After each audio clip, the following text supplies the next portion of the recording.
What is up, guys? It is the Sound Alchemist, and today we're back at it with a GrimDark battle.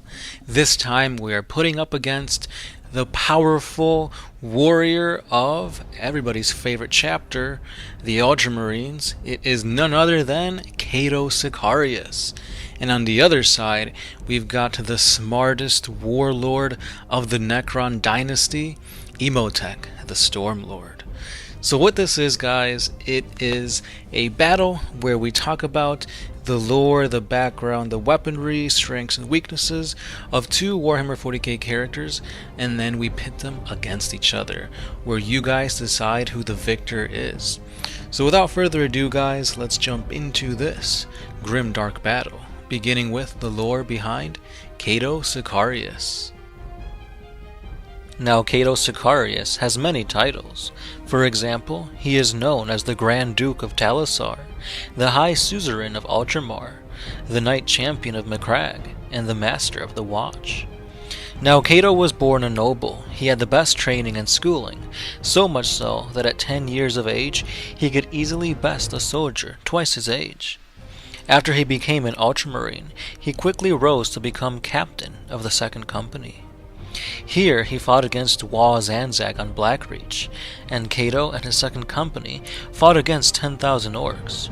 The orcs were completely wiped out, while only a single Terminator and 12 Battle Brothers were lost.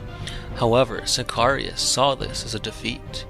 He knew he could achieve victory with no losses. But anyway, let's continue on. So Sicarius also crossed blades with the demon prince Makar. However, he couldn't get the job done. They fought on multiple occasions, but each time the demon would escape.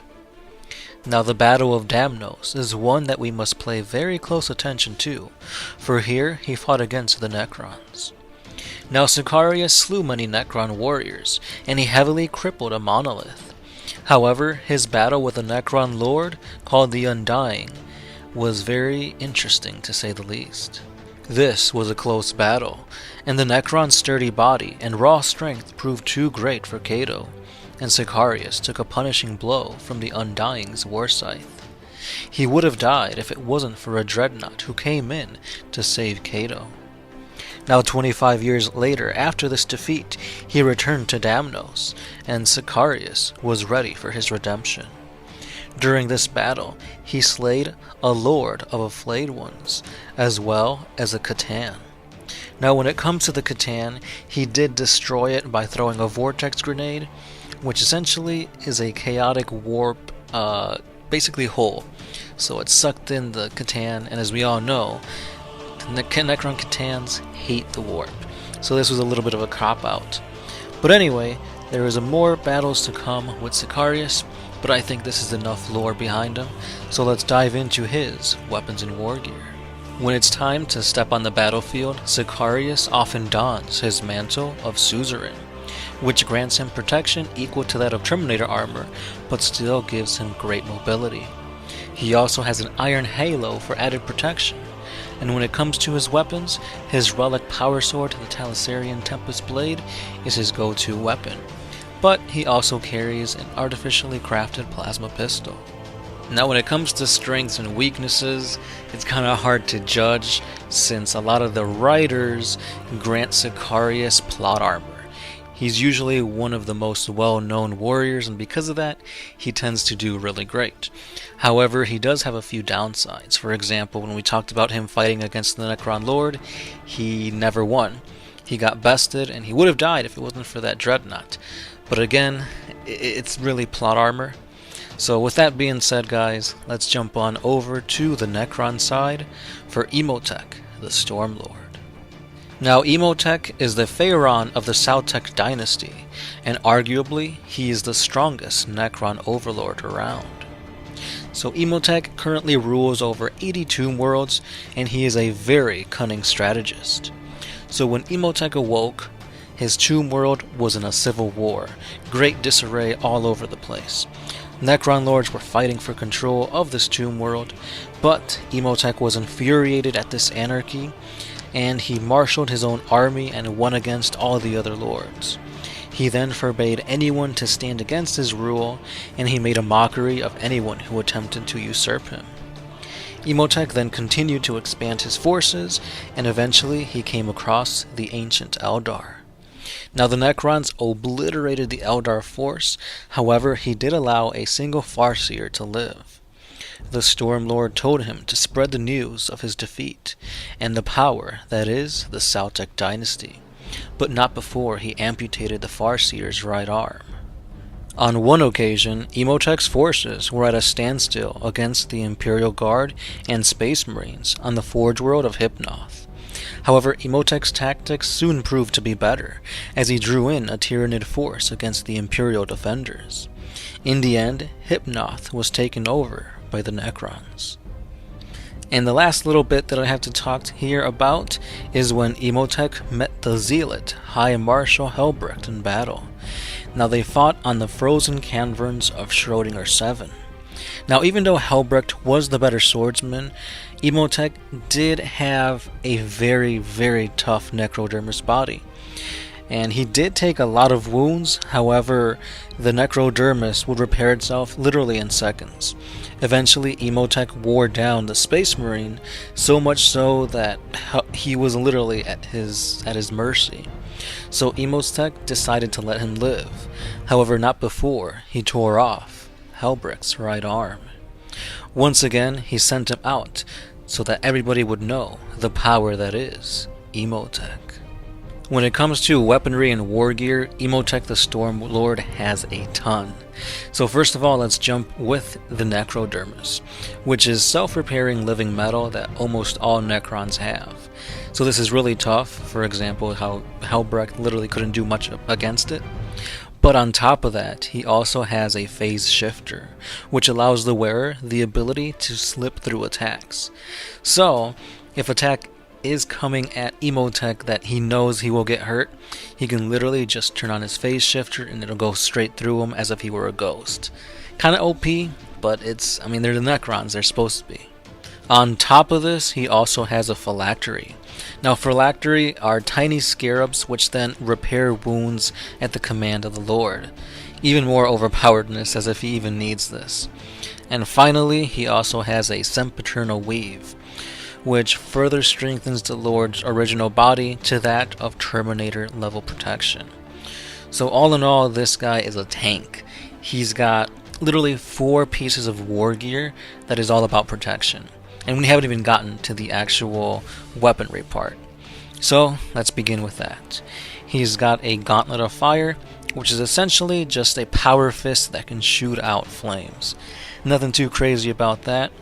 Now the interesting thing about Imhotep is his blood swarm nanoscarabs.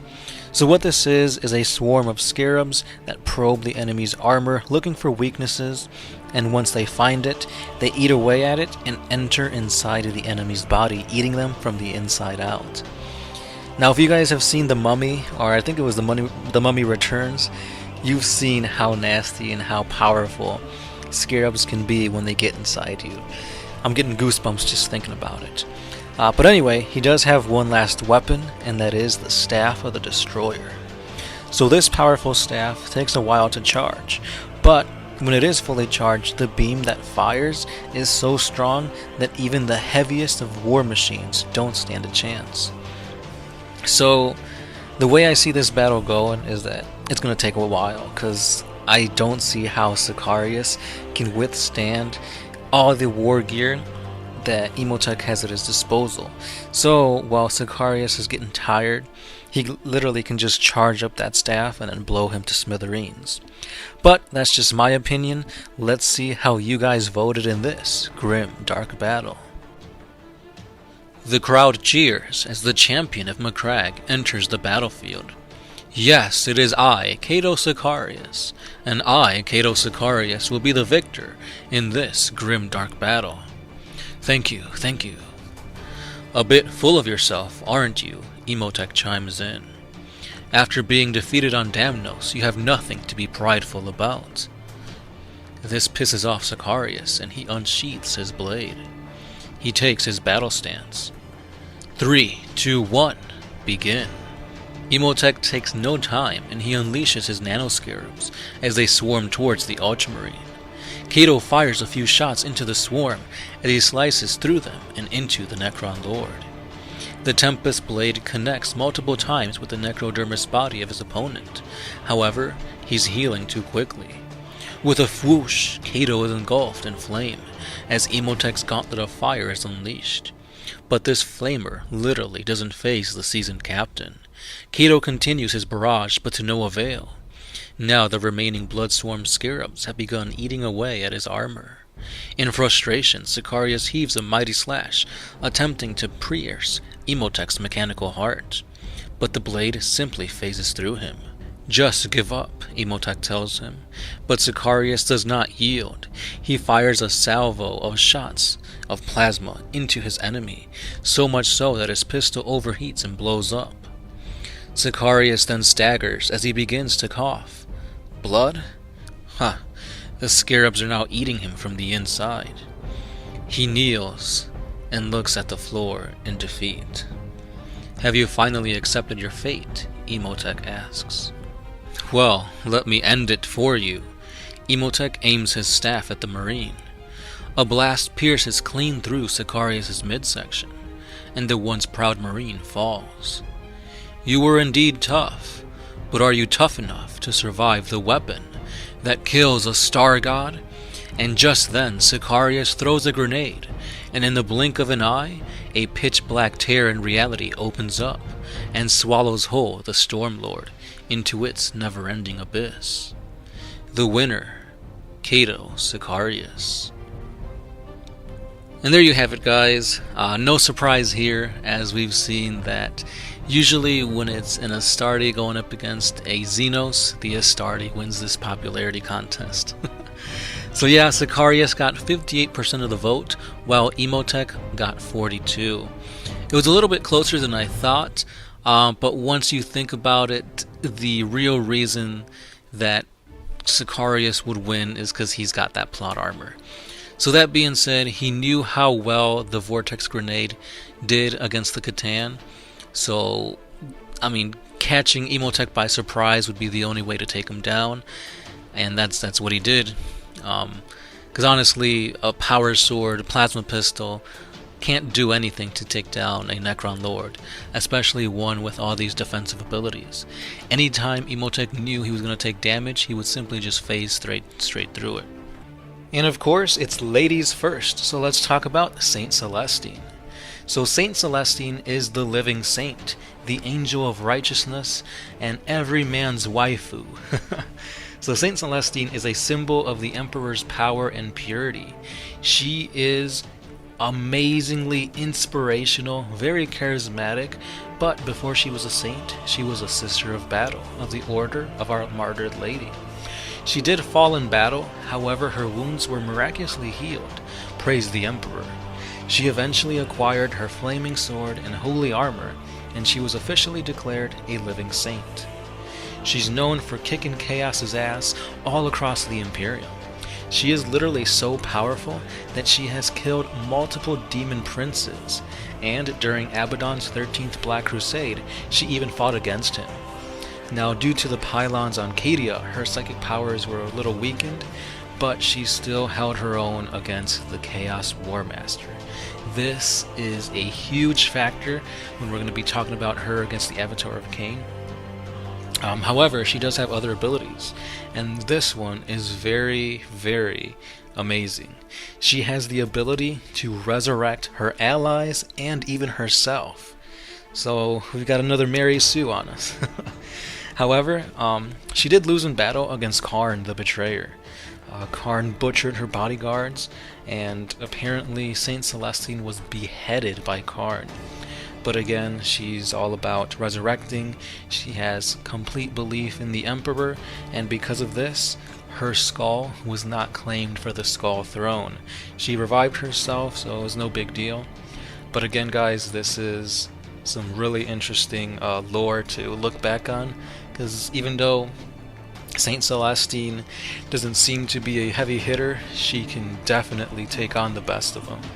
When it comes to her weapons and war gear, she's pretty much has the same stuff as all the rest of the Imperium. She's got frag and crack grenades, but let's move on to the good stuff. Her Wings of Faith. So Saint Celestine has so much faith in the God Emperor that he has blessed her with psychic angel wings, which are just as agile and fast as an Astarte jump pack. She also dons the armor of Saint Catherine. So this was the armor of the martyred Saint Catherine of the Sisters of Battle. It has now been blessed, and it can even withstand much more punishment than the armor could back in the day. And also, she has the Burning Blade, the Ardent Blade. So it's essentially a mini version of the Emperor's blade. It's covered in holy fire, and Saint Celestine can shoot out flames from the sword as well. So really awesome there too. So now that we know a little bit more about Saint Celestine, let's talk about her opponent, the Avatar of Kane. The Avatar of Kane holds only but a small fragment of Kane's true power. There are two ways to summon forth the Avatar. The first involves the sacrifice of an Exarch, and this only usually lasts for a limited amount of time. However, the second version, it's much more rare, but way more powerful. It requires that 6 Phoenix Lords sacrifice their weapons to the Avatar, and the psychic energy stored inside these weapons will then fuel the Avatar and awakens hidden strength inside of him as well. Now these avatars of Kane should be unstoppable killing machines. However, throughout the many years of the Eldar lore, they've pretty much have gotten the short end of the stick. They've gotten their butts whooped time and time again. They've lost to marines such as Marneus Calgar. They've got wrecked by the stampede of Tyranid Carnifexes. Hell, even a weakened Lorgar beat one of these guys.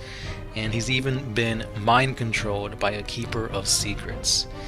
Now, this is a bunch of L's that the Avatar has taken, but there are some pretty strong W's. So let's talk about the one time where an Avatar of Kane took on Skarbrand, the once favored bloodthirster of Khorne. So it was a battle worthy of gods, but at the end of it, they took each other out. So it was a tie, so to speak. Now Skarbrand, like I said before, he was at one time Khorne's favorite bloodthirster. He was really powerful, however he got tricked into striking Khorne, and Khorne literally smacked him across the chaotic realms for like a week. Like he literally flew across the realm of chaos for a week straight until he landed and his wings got so beat up. That's why they look like they do on the model, all tattered and bruised. But that being said, the Avatar was able to match him blow for blow, and it was a tie. So, I mean, take from that what you will. I mean, he's gotten some wins under his belt, some losses under his belt too, but at the end of the day, this guy is still pretty formidable. So now let's go on to his weaponry. The Avatar of Kane's best defense is his molten body. So avatars of Kane have such a durable body that plasma weapons, melta weapons, and any type of flame weapon will literally have no effect against him. Most projectiles will burn up before they can reach the molten core, and if the Avatar ever falls in battle, it will resurrect within the craft world that summoned him in their center chamber, ready to lead the Eldar to war once again.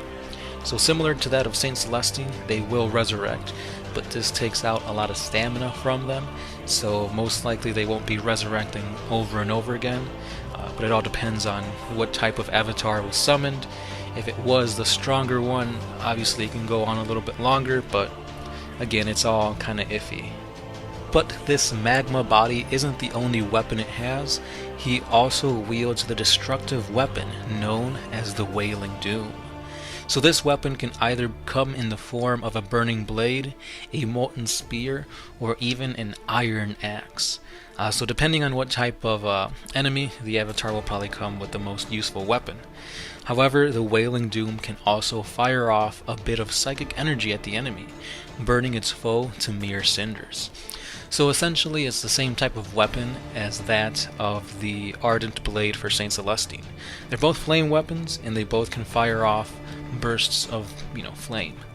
So, it's time to jump into this epic GrimDark battle. So this is a little disclaimer, guys. To make things way more interesting, we are using the strongest variant of the Avatar of Kane. And to make this battle not go on forever, both of these warriors only have one resurrect. to use. So now that that's out of the way, let's jump into this epic battle. Out of the flames of the burning weapons of the Phoenix Lords, a massive avatar of war is summoned to the battlefield. However, on the other side, golden light radiates from the heavens as Saint Celestine gracefully descends to the Colosseum. They stare off at one another, and finally, they charge. Burning blade meets burning blade, but the Avatar overpowers her. She staggers back as the Avatar unleashes a psychic plume of flame. Celestine is engulfed, but her faith is strong, and she presses on. But another stream of fire scorches her, and yet another, and another, and another. Celestine's flesh is burned off, and she dies in a heap of burning bones and armor. But heroes never die, and by the grace of the God Emperor, Saint Celestine rises from her ashes. It's time to fight fire with fire, and she unleashes her own blast of psychic flame at the Avatar of Kane. She takes to the skies and continues her assault of holy fire. She whispers a prayer to the Emperor, and she dives down, hoping to land the killing blow. But the Avatar catches her mid-flight and slams her down to the ground. The Avatar follows through with a mighty stab, but so does Saint Celestine. The ardent blade has pierced the heart of the Avatar. She smiles. Victory is surely hers. However, Kane's mighty Avatar impales the Saint to the ground with his blade. With a barrage of flaming fists, the Avatar of Kane wins this grim, dark battle. So now that we know that the Avatar came out on top, let's see how you guys voted. So, no surprise here, Saint Celestine got 62% of the vote, while the Avatar got 38%. So, here's my reasoning behind why the Avatar won. So, first and foremost, I gotta give it to Saint Celestine. She definitely has the battle experience to take on whatever comes her way. However, she's known more to fight against chaos. Now, the Avatar of Kane is an Eldar warrior. However, he does fight somewhat similar to like corn demons and whatnot, since the Avatar of Kane is all about war, bloodshed, that kind of thing. So she kind of knew what was coming at her. However, her only attacks that would be able to damage him couldn't do anything because her burning blade was just that, a weapon made of fire. And as we all know, the Avatar's molten body diminishes any flame type weapon, so she couldn't really do any real damage to the Avatar. However, she did have speed on her side. But again, I felt like there was too much against her, and that's why the Avatar came out on top. Yeah, she could resurrect, but coming back couldn't really help her when her main weapon couldn't really do much damage. So that's my reasoning behind this, guys. If you guys think Saint Celestine should have won, let me know how this battle should have gone in the comments below. And also sit tight because we have more epic GrimDark battles coming your way. So this one pits the almighty Tyranids against the ferocious Space Wolves. So on the Tyranid side, we have none other than the mighty Swarm Lord. And on the Space Wolf side, we've got Herald Deathwolf. So all in all, these two combatants are pretty ferocious. I mean, one's a freaking Wolfie McWolf, and the other one's a Buggy McBuggerston. Yeah, I don't know why I said that. But anyway, guys, let's dive into their lore, dissect their strengths, their weaknesses, and their weapons and war gear, and we'll see who comes out on top on this grim, dark battle. So let's begin with the Swarm Lord. So the Swarm Lord is an ancient being that has literally fought countless battles throughout the galaxy. He is an apex predator that the hive mind unleashes when a tough opponent arises. He is literally the most intelligent, experienced, and bloodthirsty of all the Tyranids. It is literally like, think of all the Tyranids combined into one super Tyranid. It's a strong warrior, and it has really powerful psychic abilities as well. But the true strength lies in his close combat capability. So the hive mind can also resurrect, or to better put, recreate the Swarm Lord if it does fall in battle. However, when it comes back, it retains all its memories, personality, and grudges. So he is a very formidable foe. So now let's talk about some of his feats. So the Swarmlord kicked the chapter master of the Ultramarines' ass all over the place. Marnius Augustus Calgar lost like 3 of his limbs. He lost an eye. His guts were literally practically spilling out. And when I say Calgar lost, I mean to say this times 100. He should have been dead. Like, there's no way this man could have survived. But anyway, I mean, at the end of the day, plot armor can save anybody. But yeah, the Swarmlord literally kicked this dude's butt. On another occasion, the Swarmlord also led the Tyranids against the Eldar. Here, the Swarmlord used tactics to best the avatar of Kane. So instead of fighting this avatar one-on-one, he literally just ordered 12 Carnifexes to basically run a stampede on this dude. Yeah, so this goes to show you that tactics and close combat effectiveness is this dude's forte. However, in a battle of the Blades, the Swarmlord lost in combat to Commander Farsight. How does this make any sense? It does not, guys. I literally have no clue how the freaking Swarmlord could lose to Farsight. I mean, Farsight was tired and he was weary after fighting all these Tyranids. But, I mean, I don't know, plot armor, I guess you could call it that. And then he also lost again when he fought a tired Commander Dante when the Tyranids invaded Bal. But again, this was more plot armor since the Blood Angels should have died when basically they were invaded, because the whole chapter of the Blood Angels, including a whole other slew of successor chapters, came to fight against the Tyranids, and they were losing drastically. But thanks to Guilliman and his crusade and whatnot, they were saved. But again, I guess you lose some, you win some, especially when you're Xenos. So up against the Imperium, you're bound to get screwed some way or another. So with that plot armor shenanigans being put aside, let's talk about this dude's weapons and war gear. So he dons 4 bone sabers, and they're pretty much its only weapon. And that's pretty much the only weapon he needs anyway. These bone sabers are way more powerful than any ordinary bone sabers that a Tyranid may have. He has like some kind of growth on each blade that basically produces a very powerful disrupted field that renders any energy field ineffective. Rumor has it that these little growth thingies come from another galaxy. Insert old one's theory here. But anyway, these weapons literally slice and dice clean through the thickest of armor, and he can swing these blades so fast that bullets cannot penetrate through. So yeah, this dude is quick. Like I said before, guys, the Swarmlord can use some Tyranid psychic powers, such as the Horror, Psychic Scream, Onslaught, etc. So like a beast, this dude is here for the kill. Speaking of beasts, it's time we talk about Harold Deathwolf. So the Wolf Lord of Leaf Snowfang's great company has been Harold for the past 100 years. He is a very strong-willed leader who has a great affinity towards befriending the massive space wolves of Fenris. His Thunderwolf mount Icetooth has aided Deathwolf throughout his many tough battles. And now let's talk about his feats. And I guess you can say that one of his feats is that wherever he goes, there's usually a pack of Fenrisian wolves close behind.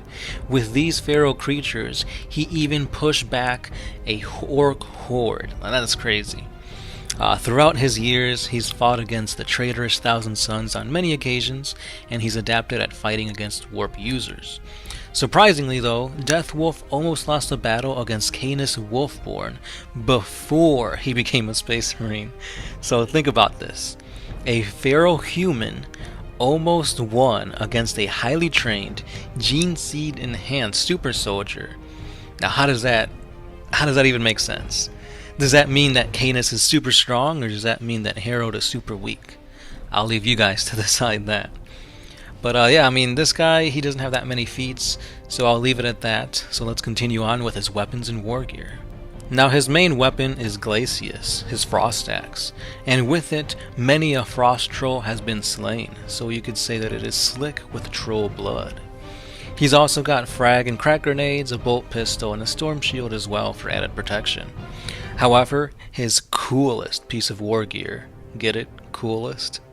Okay, never mind. His coolest piece of war gear is his Mantle of the Ice Troll King. So this thing is so awesome that it protects him against any type of fire-based attacks. And of course, his last piece of war gear is man's best friend, or in this case, Space Wolf's best friend, his Thunderwolf, Icetooth. So Icetooth is a wolf that is so badass, he got his nickname by taking on a rogue wolf lord, and he severely wounded him. So much so that this gave Harrow the opportunity to land the killing blow. And as a trophy, the traitor's frog's ass was cut into a tooth and implanted into Thunderwolf, thus gaining the name Icetooth. Now I think we can all agree here that Icetooth is the real MVP. Move aside Harrow Deathwolf, Icetooth is the main man here. So yeah, I mean that pretty much concludes all the feats, the lore behind Harrow Deathwolf. And now that we've talked about the Swarm Lord, we are ready to dive into this grim dark battle. So place your bets, guys, and let's find out who will win in this ferocious battle. Riding upon Icetooth, Harrow Deathwolf enters the Colosseum. Behind him, a pack of 4 Fenrisian wolves accompany him. The first stands on end as the wolves growl at the towering behemoth before them. The Swarm Lord unleashes a vicious roar as a wave of horror envelops the stadium. The wolves back away, and Harold feels the psychic might of the Tyrannid clawing at his psyche, but he has to lead his pack. Icetooth and Harold charge forth as he unleashes bolt round after bolt round at the Tyrannid, but to no effect. The wolf pack surrounds the Swarm Lord, ready to pounce, and with a mighty growl, they attack all at once. And all at once, the Swarm Lord impales the 4 wolves. 4 bloody bone sabers, 4 dead wolves. Rage consumes Harold as he lets his inner feral instincts take over. Glacius clashes with the bone sabers, but only for an instant, for in that blink of an eye, 3 slashes tear apart Icetooth. But before the carcass even falls on the floor, another slash of attacks strike Harold. His reflexes help him dodge 3 of the 4 blows. However, the 4th blow decapitates the Space Wolf. And with a thud, Icetooth lands to the floor, barely breathing. He glances over to see his tamer, Harold, decapitated. But before he could stand, 4 more slashes kill the wolf. The battle goes to the Swarm Lord. And with that very sad, touching conclusion to this grim dark battle, I am now depressed. No, but yeah, the victor was the Swarm Lord. No surprise here, at least for me. The Swarm Lord is literally the pinnacle of the Tyrannid strength. Nothing that the hive mind has created has ever been more powerful than the Swarm Lord. He has been fighting throughout the inception of the Tyrannid race, at least that's what it seems to be. He's very great at fighting, in combat. He's got the powers of the hive mind, psychic powers. And on top of that, he gains knowledge from every battle that he's ever been in. And then he can resurrect, essentially. So with all this stuff heavily in his favor, Harrow Deathwolf is outclassed in every which way. There is no scenario that I could see Harrow Deathwolf coming out on top, even with a pack of hounds behind him. He's just a plain old Space Wolf Lord. Calgar, a freaking chapter master, lost to this guy. Dante almost lost to this guy. And besides plot armor, literally the Swarm Lord is the apex predator. It's very hard to find someone, or something for that matter, strong enough to take on the Swarm Lord one-on-one and legit beat him without having any OP-ness to his name. So in that regard, it was a very shocking result for the polls. So you guys voted 55% for Harrow Deathwolf, which, again, shocking, but at the same time not so much, because in the first couple of episodes of GrimDark Battles, you guys would always vote for the Imperium to win, regardless of what they were going up against. But yeah, usually these polls are very one-sided. The Imperium always has the upper hand. So like I said, Herald Deathwolf had 55%, while the Swarm Lord only had 45%. So it's pretty close, but still, I gotta give it to the Swarm Lord.